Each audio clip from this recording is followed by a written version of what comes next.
The killer planted a time bomb in the man's car. Then he rode a bike and fled quickly. The bomb had already started counting down, but the man knew nothing about it. Suddenly, a bee flew into the car. The man waved his hand to shoo it away, but no matter what he did, he couldn't get rid of it. This really made him angry. The man pulled over to the side of the road and began to chase the bee frantically. The countdown was about to hit 0. Finally, the bee landed somewhere. He immediately took off his shoe.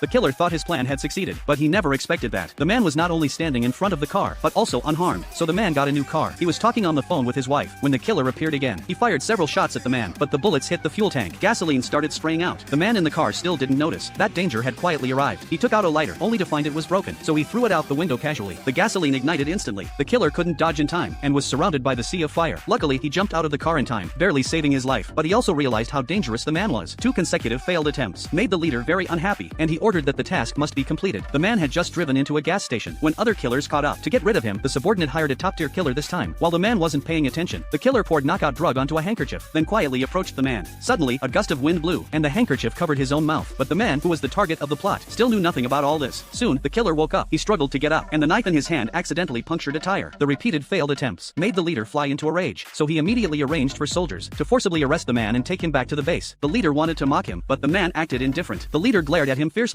and ordered 2 subordinates to finish the man off. Just then, the man snapped. He broke the ropes binding him in an instant, then ran forward and jumped out of the window abruptly. The next second, a soldier was caught by a rope and lifted up, kicking down the 2 men upstairs. Suddenly, a soldier appeared with a gun aimed, and the man quickly raised his hands to beg for mercy. The soldier who was hung up fell down, directly knocking his teammate unconscious. He hurried to meet his wife. Then they rushed to call the police. With the man's active cooperation, the police successfully located the den and arrested the entire criminal gang. The prize money in Squid Game amounts to 45.6 billion won, or approximately 38.8 million US dollars. For comparison, 10,000 won equals $8.50. The debt player 456 owes to loan sharks is 250 million won, which is around $136,000.